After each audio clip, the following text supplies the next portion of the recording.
भेटत असतो, असा मेळावा आपण खूप दिवसानंतर घेतलेला आहे आणि आनंद होतो सगळ्यांना बघून. आज मंचावर आपल्या सगळ्याच पक्षाचे, महाविकास आघाडीतले सगळे मित्र पक्ष आहेत जे आपल्या सोबत गेले 2 वर्ष राहिले आणि खरोखर कौतुक करणं देखील गरजेचं आहे, कारण आपल्या सर्वात कठीण काळात हा महाराष्ट्र आपल्या सोबत उभा राहिला, उद्धव साहेबांच्या सोबत उभा राहिला आणि तसंच आपले मित्र पक्ष देखील आपल्या सोबत उभे राहिले. ह्या सगळ्यांचं मी मनापासून कौतुक करतो आणि आभार देखील मानतो. आजची लढाई ही आपल्याला माहिती आहे. 2024 आपण वाट पाहत होतो. गेले 2 वर्ष 2.5 वर्ष आपण ज्या क्षणाची वाट पाहत होतो, मेहनत करत होतो ह्या क्षणापर्यंत पोहोचायची. अरविंद सावंत साहेबांची निवडणूक झाली, आपण त्यांना निवडून दिलं. दक्षिण मुंबई असेल किंवा आपली लोकसभा असेल, आणि त्या निवडणुकीत मला वाटतं सगळ्यांना वाटत होतं की आपल्याला समोरून जो काही राक्षस आपल्या समोर उभा आहे, 400 पार 400 पार 300 पार, ईडी, आयटी, सीबीआय, निवडणूक आयोग सगळं काही त्यांच्या सोबत असून देखील कसं रोखणार ह्या राक्षसाला, आपल्या जे मनात होतं. म्हणजे तन मन धन जर पाहायला गेलं तर तन आपल्याकडे, मन आपल्याकडे, धन सगळं त्यांच्याकडे, कसं रोखणार आहे ना. आणि मग जो काही चमत्कार या देशाच्या जनतेने दाखवला, देशाच्या नागरिकांनी दाखवला, आपलं संविधान वाचवण्यासाठी, आपली लोकशाही वाचवण्यासाठी आपण इंडिया आघाडी म्हणून एकत्र आलो आणि आपण चमत्कार पाहिला.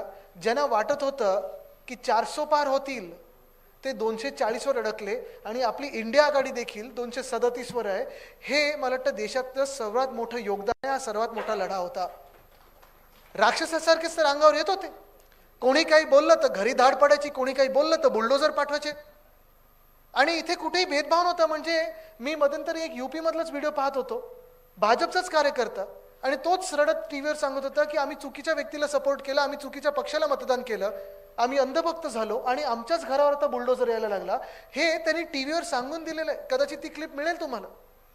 पण हे सगळं चित्र जसं होतं आणि अनेकदा आपण विचार करतो की अरे ही संविधानाची लढाई जी होती, ही जी लोकशाहीची लढाई होती, ही फक्त देशासाठी होती का?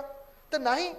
आपल्याला आठवत असेल, इंडिया आघाडी एकत्र येण्याच्या आधी संविधान रक्षणाची वज्रमूठ सभा ही आपल्या महाराष्ट्रातून आपण सुरुवात केली होती, कारण आपल्या देशात नाही तर आपल्या राज्यामध्ये सर्वप्रथम संविधान बाजूला ठेवलं गेलं होतं.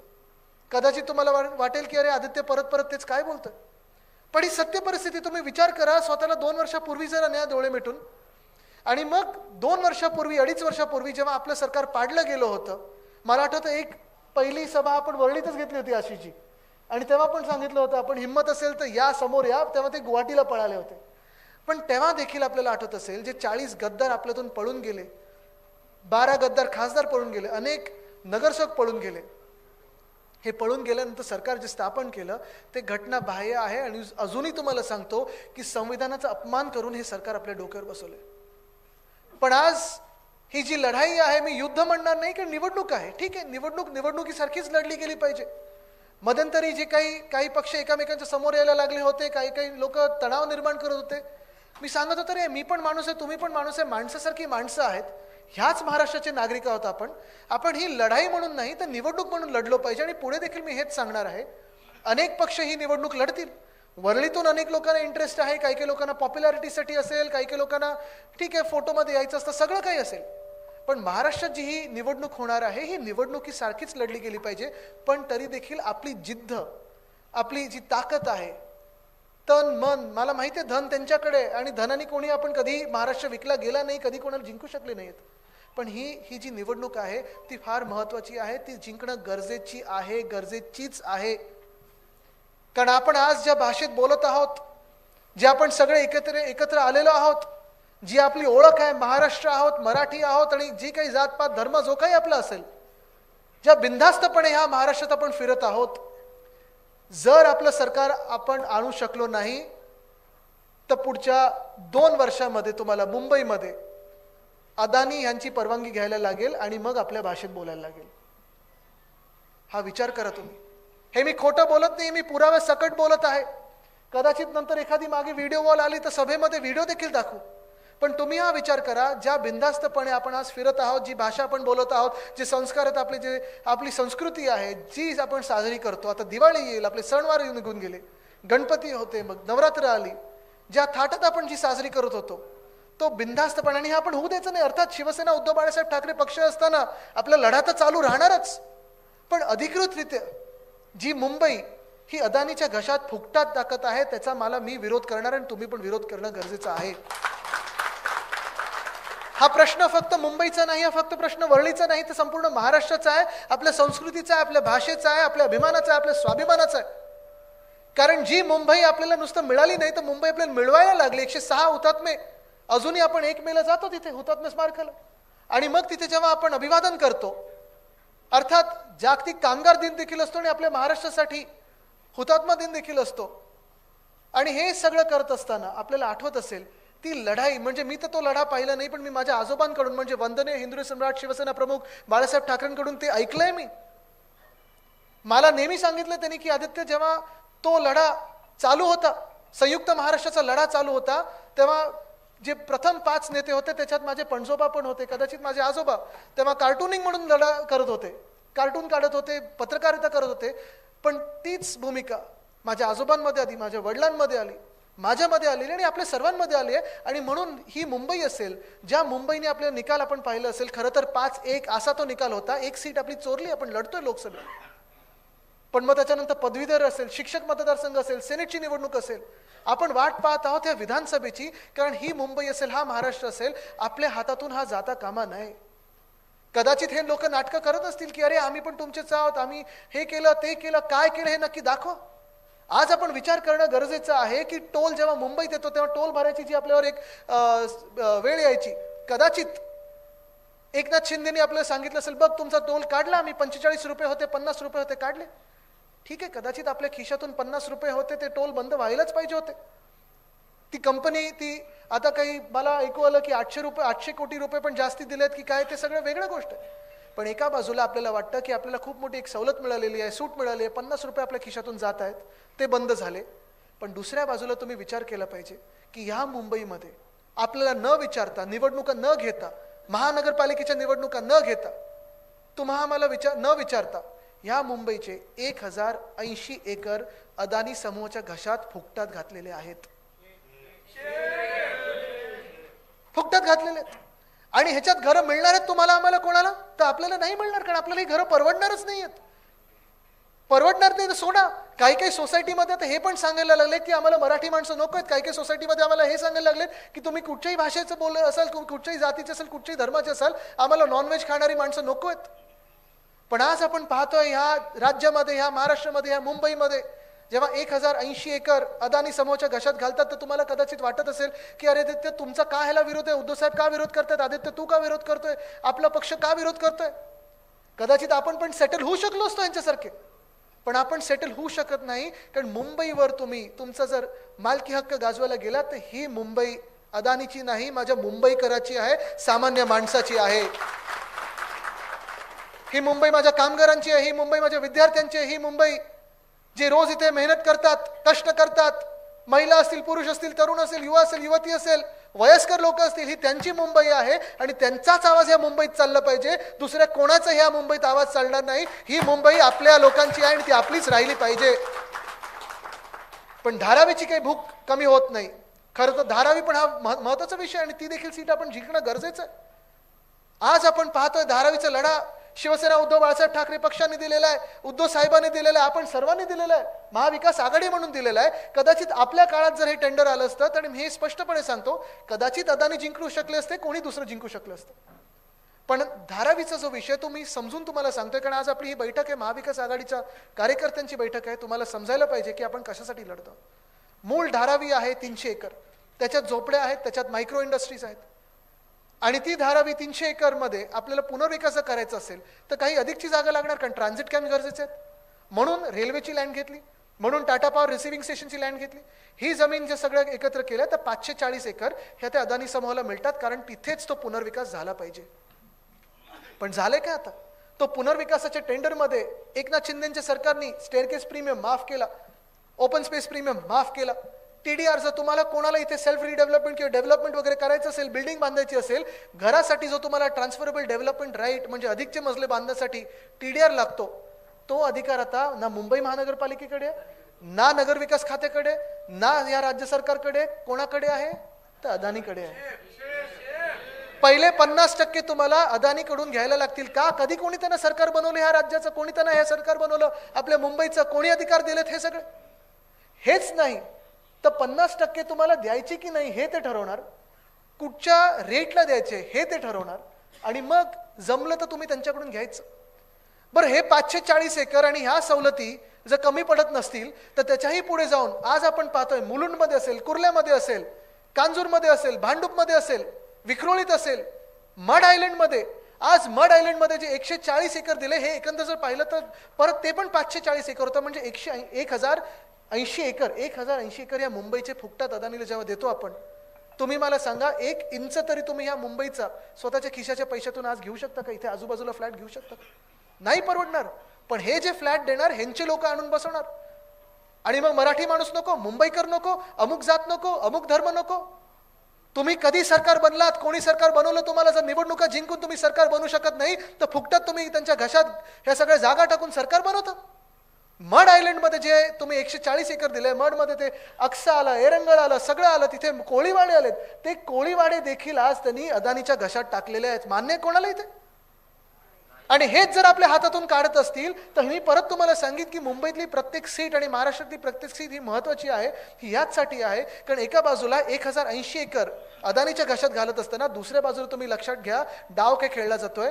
ही मुंबई महानगरपालिका असेल तर तुम्ही महापौर राहिलेले आहात, किशोरीताई तुम्ही राहिलेले आहेत, हेमांगीताई तुम्ही उपमहापौर राहिलेले. तुम्हाला माहिती आहे मोठे प्रस्ताव जेव्हा येतात ते इम्प्रूव्हमेंट कमिटीमध्ये येतात, नगरसेवक त्याच्यावर विचारविमर्श करतात, चर्चा करतात, आणि मग तिथे पास झाल्यानंतर हे जनरल बॉडीमध्ये येतं. पण आज नगरसेवक नाहीत, आज मुंबईकर नाहीत, तिथे प्रशासक बसवलेले आहेत, एकनाथ शिंदे बसलेत डोक्यावर. आणि हेच करत असताना आपल्या मुंबईमध्ये 3 मोठे भूखंड हे पुन्हा एकदा कुठच्या तरी बिल्डरला देणार. कुठचे ते भूखंड? पहिला आहे छत्रपती शिवाजी महाराज मंडई. तिथे वर्षांवर्ष पिढ्यानपिढ्या मासे विकणारी लोक, आपले कोळी बांधव असतील, मासे विक्रेते असतील, बसायचे. पण आज पियुष गोयल साहेबांसारखे लोक आपल्या मुंबईत आलेत. मासे दिसले की नाकावर हात येतो, रुमाल येतो. त्यांना मासे तिथे बघायचेच नाहीत. दक्षिण मुंबईत त्यांना मासे दिसायचेच नाहीत, म्हणून तिथून आता मासे विक्रेते हलवणार आणि पलीकडे कुठेतरी टाकणार. कशासाठी? आपलं सरकार आल्यानंतर ही भूमिका आपण रद्द करायची आहे आणि मासे विक्रेत्यांनाच पुन्हा एकदा तिथे छत्रपती शिवाजी महाराज मध्ये बसवायचं, मंडईत बसवायचं. पण दुसऱ्या बाजूला इथे वरळीतले ऍस्फॉल्ट प्लांट देतात, मलबार हिल मधला BST रिसिव्हिंग स्टेशन देतात, आणि हेच सगळं काही पुरे नसताना म्हणजे तुम्ही बघा हे 3 भूखंड परत कोणाला जातील? ते गब्बर सिंग सारखं ते झालंय. आणि तिसरी गोष्ट म्हणजे आता तुम्ही बघा, आज पत्रकार परिषद घेतली, इथे येण्याच्या आधी पत्रकार परिषद घेतलेली आहे. हाऊसिंग पॉलिसी या राज्याची एकनाथ शिंदेनी प्रस्तावित केलेली आहे, ड्राफ्ट हाऊसिंग पॉलिसी. त्या हाऊसिंग पॉलिसीमध्ये सगळ्यात भीतीदायक माहिती काय? एकनाथ शिंदेच्या प्रमाणे आपले जे कोळीवाडे आहेत, कोळीवाडे सगळे घ्यायचे त्यांना. मग बधवर पार्कचं असेल कुलाब्यामध्ये, मग आपल्या वरळीतलं असेल, मग बँड्रा वेस्ट मधलं असेल खारदांड्याचा, सायन मधलं असेल, धारावीतलं असेल, वर्सोवातलं असेल, अंधेरीतलं असेल, हे सगळे कोळीवाडे त्यांना घ्यायचे आहेत आणि त्यांना क्लस्टर डेव्हलपमेंट मध्ये टाकायचं आहे. क्लस्टर डेव्हलपमेंट मध्ये सुनीलजी कसं चालणार हे? तुम्ही मला सांगा. सचिन भाऊ, आपण देखील सरकारमध्ये अनेक वर्ष काम केलेलं आहे, पण हे क्लस्टर डेव्हलपमेंट म्हणजे माहिती आहे तुम्हाला काय होणार आहे? इथे मला आठवतं जेव्हा आपलं सरकार होतं तेव्हा कोणीतरी कुठून तरी वारे सुरू केले होते की आता कोळीवाडा SRA मध्ये जाणार, SRA मध्ये जाणार. उद्धव साहेबांनी सांगितलं तर SRA तिथे नाही, कोळीवाड्यांना वेगळा डेव्हलपमेंट कंट्रोल रूल DCR वेगळा लागू करायला पाहिजे आणि कोळी बांधवांचाच ऐकून करायला पाहिजे. त्या अनुषंगाने मी 2-3 बैठका घेतल्या होत्या. पालकमंत्री असताना 2-3 बैठका घेतल्या होत्या. सीमांकन आपण करत होतो कोळीवाड्यांचं, पण हे सीमांकन ह्यांनी आता थांबवलेलं आहे. सीमांकन थांबवलं. त्याच्यानंतर आता सांगतात क्लस्टर डेव्हलपमेंट. क्लस्टर डेव्हलपमेंट म्हणजे तुम्ही विचार करा, क्लस्टर डेव्हलपमेंट असं होणार की जी आता एकरांवर कोळीवाडे बसलेले आहेत, बंगल्यांसारखीच आपली घर आहेत, चांगली प्रशस्त घर आहेत, काही लोकांनी वरती मजले बांधलेले आहेत, पण हे सगळं जे एकरांवर कोळीवाडे आहेत ते आता एकरांवरनं तुम्हाला तर मोजमाप त्याचं स्क्वेअर फुटात करायला लागणार. एक बिल्डिंग कुठेतरी कोळी बांधवांसाठी बांधणार, त्याच्यात सगळ्या कोळीवाड्यातले लोक ते एक बिल्डिंग मध्ये कोंबणार, 2 बिल्डिंग मध्ये कोंबणार, आणि बाकीची जी जागा आहे ती सबका मालिक एक. हे मान्य आहे तुम्हाला? आहे मान्य? आणि हे फक्त आपल्या वरळीसाठी नाहीये, हे महाराष्ट्रात जिथे जिथे 7 जिल्ह्यांमध्ये कोळीवाडे आहेत आणि कोळी बांधव आहेत आणि गावठाणं असतील, मग ईस्ट इंडियन जी लोकांची गावठाणं असतील, आपले वेगळे समाज जे गावठाणात राहतात, ह्या गावठाणातल्या लोकांसाठी क्लस्टर डेव्हलपमेंट म्हणजे SRAचं दुसरं गोंडस नाव हे क्लस्टर डेव्हलपमेंट आहे. कमीत कमी SRA मध्ये जास्ती स्क्वेअर फूट तरी मिळतं, वेगळ्या सोयी सुविधा मिळतात. पण इथे एवढी मोठी जागा असताना, कोळीवाडे असताना, माझं तर मत आहे, मी आज सांगितलेले पत्रकार परिषद घेऊन, की ज्या दिवशी आपलं सरकार येईल, ह्या नोव्हेंबरमध्ये जेव्हा आपलं सरकार बसेल, तेव्हा पहिल्या 100 दिवसाचा प्रोग्राम नाही, पहिल्या 3 महिन्याचा प्रोग्राम नाही, पहिल्या महिन्याचा प्रोग्राम नाही ना आठवड्याचा प्रोग्राम, पहिल्या 24 तासात ह्या ड्राफ्ट हाऊसिंग पॉलिसीची आम्ही होळी केल्याशिवाय राहणार नाही.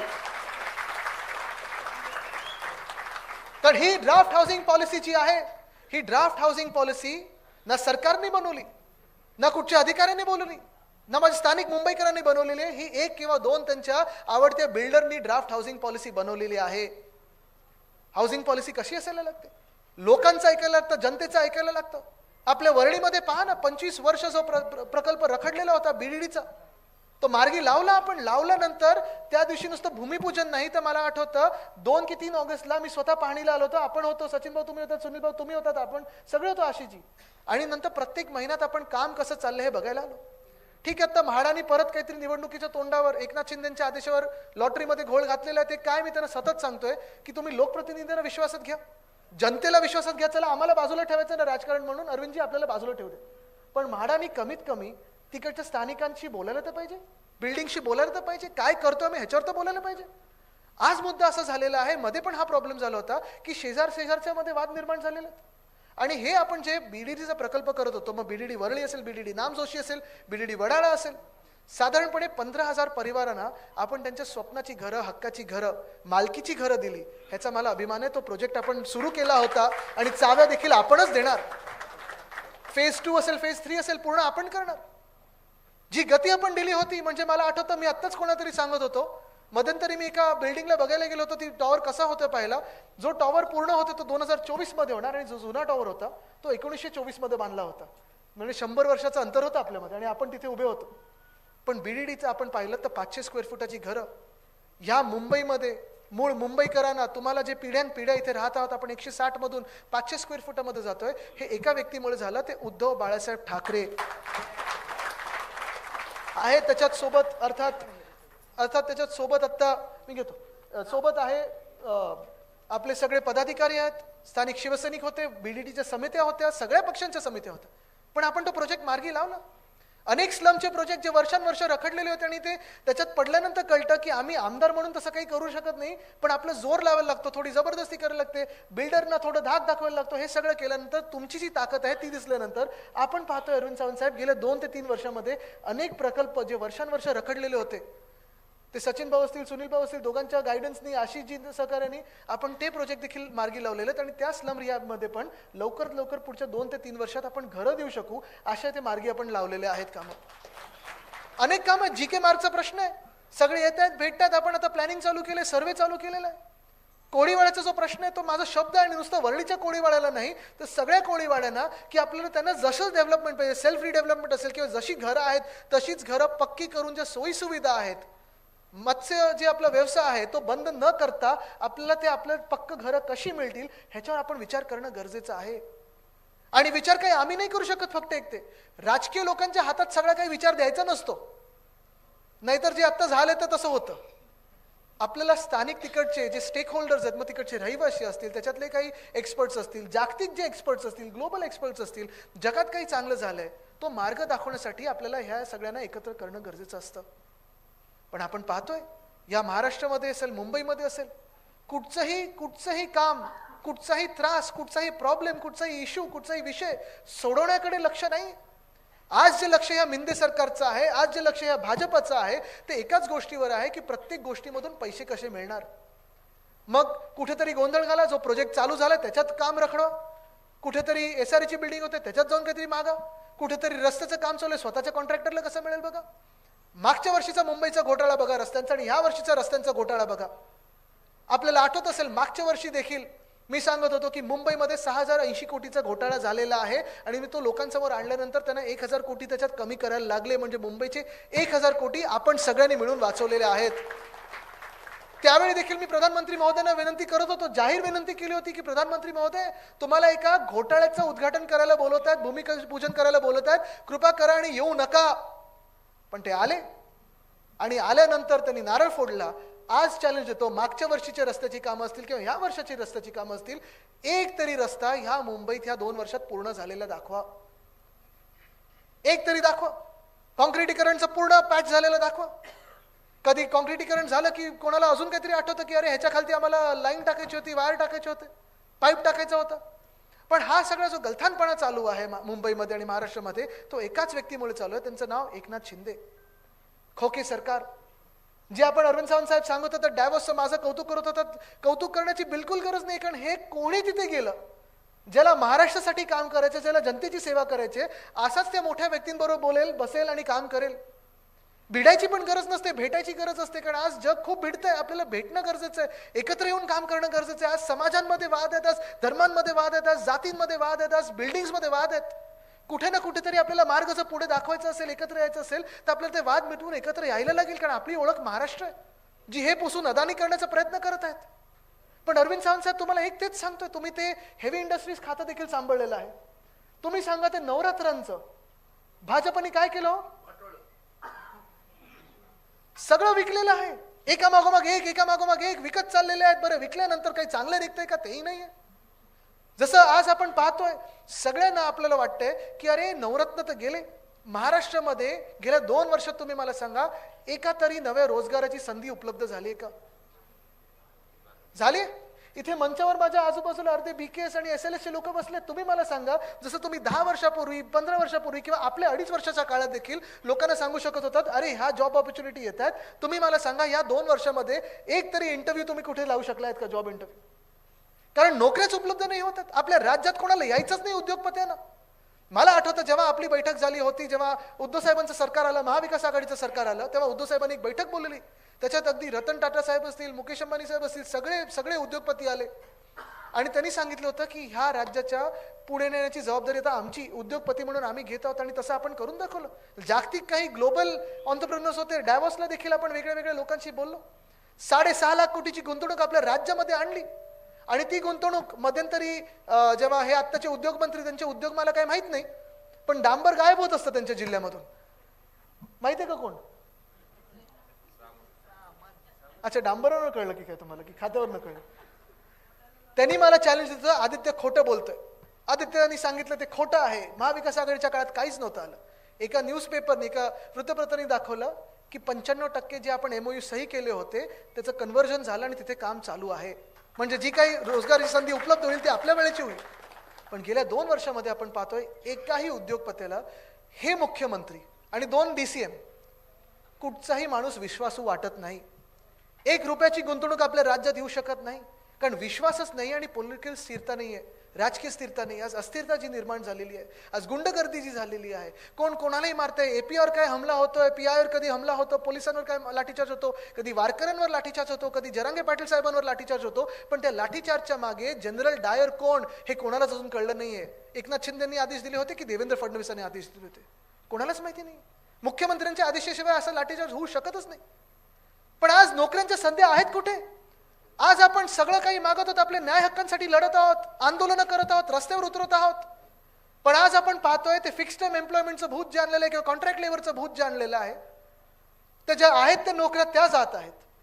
ह्यांच्या भ्रष्टाचारामुळे जे आहेत उद्योग ते गुजरातला पाठवले जात आहेत, ह्यांच्या राजकारणामुळे जे उद्योग आहेत ते गुजरातला पाठवले जात आहेत. आणि दुसऱ्या बाजूला जर नवे उद्योग आपल्याला आणायचे असतील, नवे रोजगाराच्या संधी उपलब्ध करायचे असतील, तरी आज आपण पाहतोय कोणालाही महाराष्ट्रात यायचं नाही. आणि हे चित्र आपल्याला बदलायलाच लागेल. स्पर्धा परीक्षा आपल्याला माहिती आहे शिंदेजी, म्हणजे आपण, नाही तर धनंजयजी, आपल्याला माहिती आहे आपण जे मेहनत करत आहात, आपण सगळे जे मेहनत करत आहोत स्पर्धा परीक्षेसाठी. आपल्याला माहिती आहे साईनाथ, तुम्हाला पण माहिती आहे, जे पुण्यामध्ये आंदोलन झालं, मागच्या वर्षी पण झालं, या वर्षी पण झालं. फरक काय त्याच्यात? म्हणजे प्रत्येक वर्षी जर MPSC साठी असेल किंवा कुठच्या दुसऱ्या स्पर्धा परीक्षा असतील ज्या सरकारी आहेत, शासनामध्ये नोकरीसाठी परीक्षा असतील, खूप मोठ्या एका ह्यांनी ITत येऊन मंत्री महोदय येऊन जाहीर करतात की आम्ही एवढे 1000 नोकरी आता जाहीर करत होतो, आम्ही शासनामध्ये एवढ्या लोकांना घेऊ. पोलीस भरती 17,500 पदं होती, 18 लाख इथे तरुण आले होते. कोणी डबल ग्रॅज्युएट होतं, कोणी MCOM होतं, कोणी BCOM होतं, कोणी LLM केलं होतं. किती नोकऱ्या मिळाल्या? अजून पुढे काय कुठे अहवाल काहीच नाही आलं. तलाठी भरती असेल, कितीतरी नोकऱ्या असतील, प्रत्येक वर्ष यांना आंदोलन करायला लागतं. पुढे यांचं काय होतं हे कोणालाच माहिती नाही. तसंच जर आपण पाहायला गेलं तर प्रायव्हेट क्षेत्रामध्ये काही नाही. आज जे आपण हक्कांसाठी लढत आहोत, कदाचित आरक्षणासाठी लढत आहोत, सगळे न्याय हक्कांसाठी लढत आहोत. ह्याचा पुढचा टप्पा असतो तो म्हणजे नोकऱ्या, रोजगार. पण आपलं सरकार बसले रोजगार.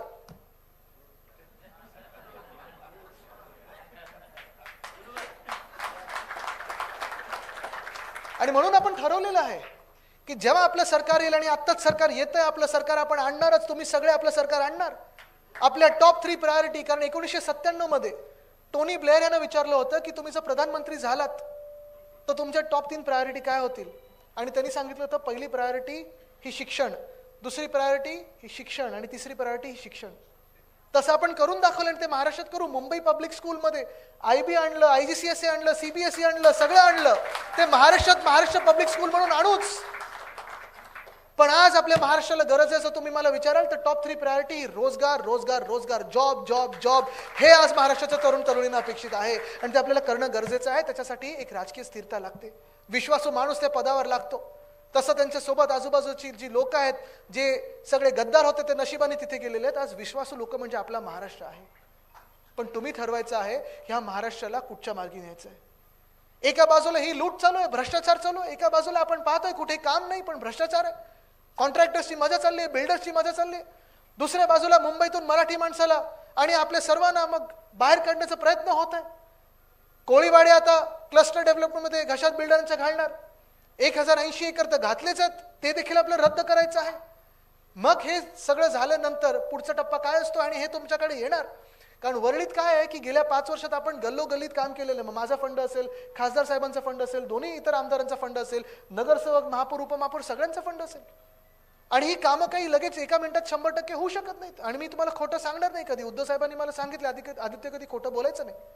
पण हे सगळं होत असताना आपण वरळी A+ करत असताना मग BDTचा प्रश्न असेल, स्लमचा प्रश्न असेल, आपल्या चाळींचा इतर प्रश्न असेल, कोळीवाड्याचा प्रश्न असेल, हायराईज सोसायटीचा प्रश्न असेल, चांगले रस्ते असतील, डिस्पेन्सरी असेल, हे सगळं होत असताना कोविडचा काळ जो आपण पाहिला होता, मी अभिमानाने तुम्हाला सांगू शकतो, आणि तुम्ही देखील कोणालाही सांगू शकाल की या देशामध्ये जर पहिलं मोबाईल कोविड सेंटर कुठे उभारलं गेलं असेल, आणि ते पहिलं आणि नेहमीच टॉपला राहिलेलं, ते आपलं वरळी NSCI डोमला उभं केलं होतं.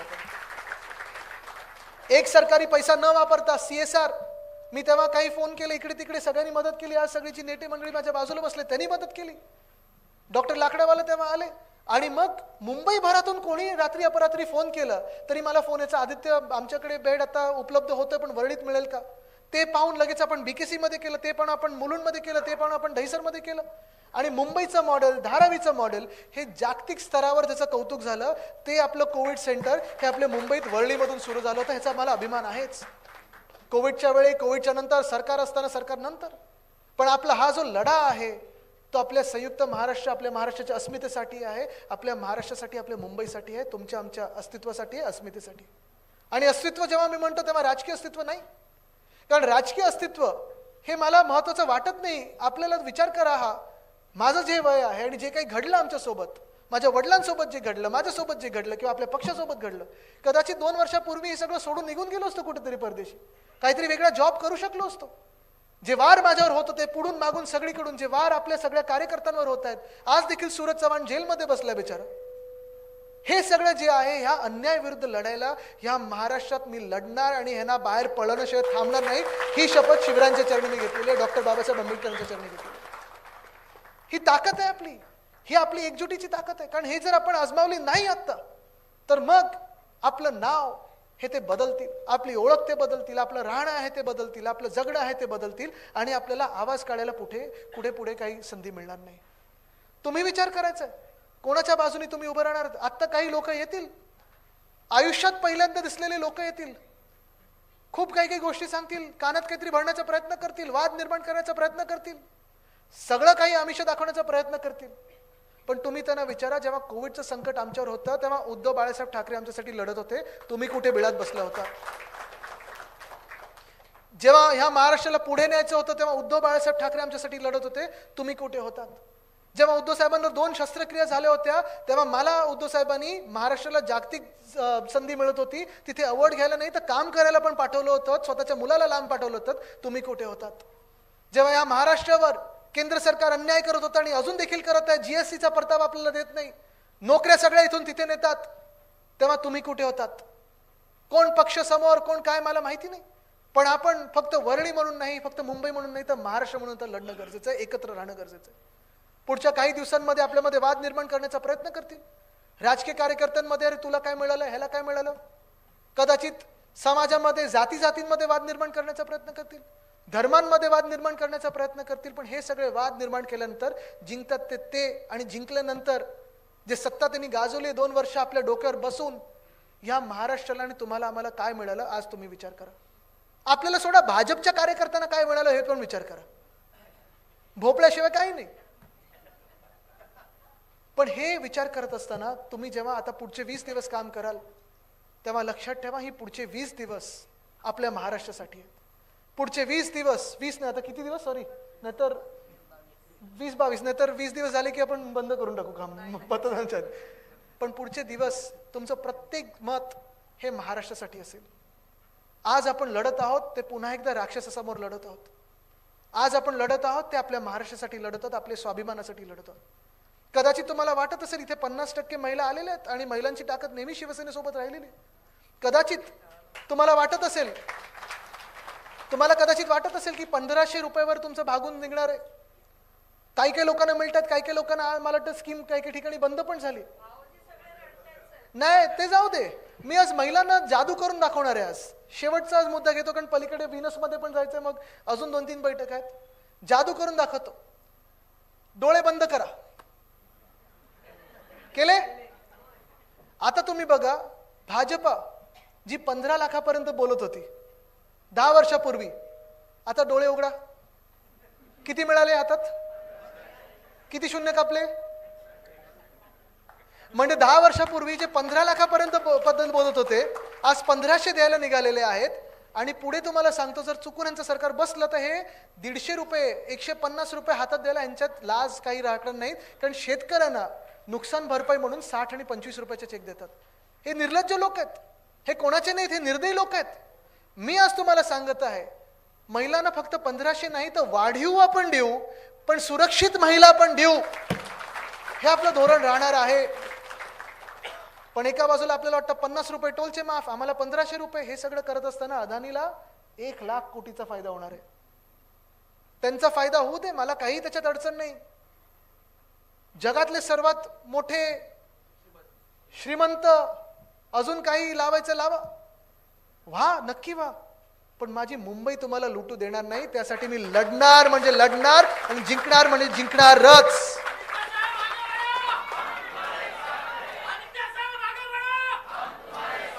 हे आपल्याला लक्षात घेऊन पुढे लढायचंय. निघताना आपल्याला फक्त एक सांगतो, जे वाद निर्माण करतील कदाचित हे हिंदू मुस्लिम वाद देखील निर्माण करतातच. तुम्हाला भाजपचं दुटप्पीपणा हिंदुत्वातला सांगतो. आता आपली क्रिकेटची टुर्नामेंट कोणाबरोबर चालू आहे? बांगलादेश बरोबर आहे ना. 2 महिन्यापूर्वी आपल्याला काय सांगत होते होय भाजपवाले, की बांगलादेशमध्ये हिंदूंवर अत्याचार होतोय आणि ते तिथे होतंय म्हणून आपल्याकडच्या मुस्लिम बांधवांना मारायला निघाले होते. इथे कुठेतरी दंगली निर्माण करायला निघाले होते. व्हॉट्सअप ग्रुपवर चाललं होतं, all eyes on Bangladesh, all eyes on Hindus on Bangladesh. आज तुम्ही विचार करा अरविंद सावंत साहेब, जर आज आपलं सरकार किंवा काँग्रेसचं सरकार असतं केंद्रात, आणि येणार ते आणणार लवकरच, पण BCCI पण आपल्याच कोणाच्या तरी हातात असती, जर पवार साहेब अध्यक्ष असते आणि त्याच बांगलादेशबरोबर आपण खेळलो असतो, तर हेच सगळे भाजपवाले आले असते ना रस्त्यावर आंदोलन करत. हा दुटप्पीपणा आहे. त्यांचं हिंदुत्व हे राजकीय हिंदुत्व आहे, राजकारणासाठी वापरतात आणि नंतर आपल्याला फेकून देतात. हा विचार आपण सगळ्यांना करायचा. आणि म्हणून आपलं हृदयात राम आणि हाताला काम हे जे धोरण आहे, मी पुन्हा एकदा सांगतो, जात पात धर्म सगळं आपल्याला बाजूला ठेवून जर आपल्याला ओळख ही बदलायची नसेल, महाराष्ट्र म्हणून स्वाभिमानाने जगायचं असेल, तर ह्या निवडणुकीत आपल्याला एकच चिन्ह, त्याच्यावर मतदान करायला लागेल. आपलं चिन्ह कुठचं आहे? चिन्ह कुठचं आहे? चिन्ह कुठचं आहे? भ्रष्टाचाराविरुद्ध, लुटेविरुद्ध, भ्रष्टाचाराविरुद्ध, मिंदेंविरुद्ध, आणि जे राक्षस आपल्या समोर उभे राहिलेत त्यांची होळी करायला कुठचं चिन्ह? मशाल. आपल्याला मशालावर मतदान करायचंय, कारण आपल्याला महाराष्ट्र जिंकवायचंय. धन्यवाद. जय हिंद, जय महाराष्ट्र.